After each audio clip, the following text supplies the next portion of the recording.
Bonjour à tous et bienvenue dans cette nouvelle vidéo. Bienvenue sur cette chaîne Parlons de santé publique, chaîne dans laquelle on partage constamment du contenu lié à la santé publique, l'actualité sanitaire, les concepts de santé et tout ce qui peut vous permettre d'apprendre davantage. Donc si vous êtes intéressé, si vous êtes étudiant ou professionnel de la santé, ici on va partager du contenu relatif à l'écosystème de la santé publique en général.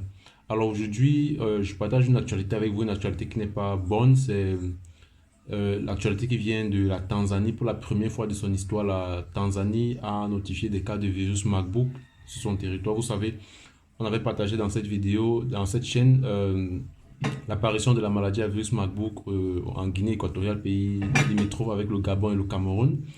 Et aujourd'hui, on apprend par l'Organisation mondiale de la santé et le Centre de contrôle de la maladie pour l'Afrique que la Tanzanie a confirmé des cas de maladie à virus Marburg. Au total, il y a 8 cas qui ont été identifiés.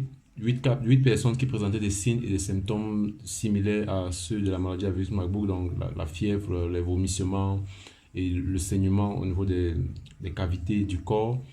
Et par la suite, donc, parmi ces 8 personnes-là, 5 personnes sont décédées, parmi lesquelles un personnel de santé et les 3 autres personnes sont actuellement sous traitement intensif.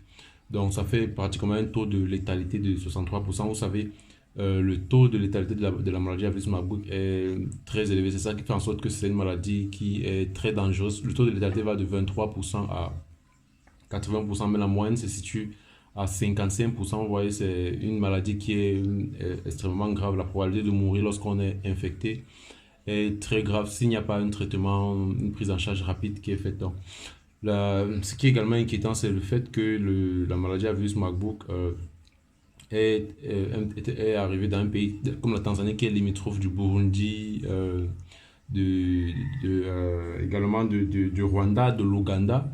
L'Ouganda qui récemment a des cas de maladie à virus Ebola, mais qui a pu contenir cette épidémie-là. Donc, et la mobilité entre ces 3 pays, la Tanzanie, le Rwanda, l'Ouganda et le Burundi, la mobilité entre les populations de ces 3 pays est très élevée, ce qui fait en sorte que le risque de transmission, de propagation dans les différents pays est également très élevé. Donc, voilà, la Guinée équatoriale a pu gérer les cas qui ont été détectés il y a ça un mois.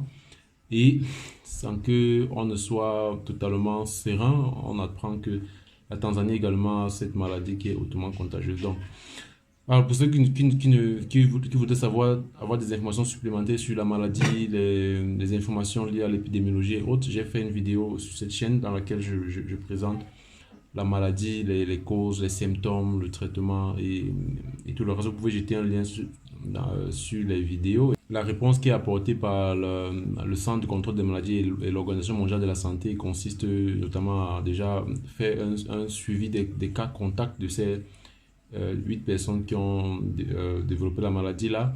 Et au total, 161 personnes, 161 cas contacts ont déjà été détectés. Ils sont suivis au jour à jour pour voir s'ils développent des symptômes et les prendre en charge. Également, il y a la recherche active des potentiels cas contacts qui est faite, la recherche active des cas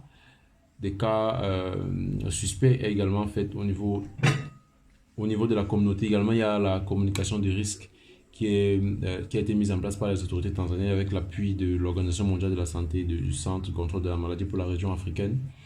Voilà, et les investigations épidémiologiques vont également se poursuivre par les épidémiologistes en Tanzanie. Voilà, donc c'est l'actualité que je voudrais partager avec vous. On va continuer de suivre attentivement cette actualité parce que vous savez, lorsqu'il y a une épidémie aussi contagieuse, aussi mortelle dans un coin du monde, ça devrait alerter toute la population du monde également parce que les maladies peuvent facilement se transmettre. Vous voyez, on quitte de la Guinée équatoriale récemment pour aller en Tanzanie, des pays qui ne sont pourtant pas liés. Mais vous voyez, peut-être qu'il y a eu un cas qui a été transporté de ce côté-là et on ne sait pas. Actuellement, même au Cameroun et au Gabon, des pays limitrophes à la Guinée équatoriale, il n'y a pas encore de cas confirmés sur le territoire. Est-ce que ces cas-là échappent aux vigilances de la surveillance épidémiologique? Ça, on ne sait pas. Mais on continue de rester en alerte pour suivre l'évolution et être prêt si jamais il y a une épidémie qui survient. Merci d'avoir regardé cette vidéo. On se dit à une prochaine vidéo. Sentez-vous bien.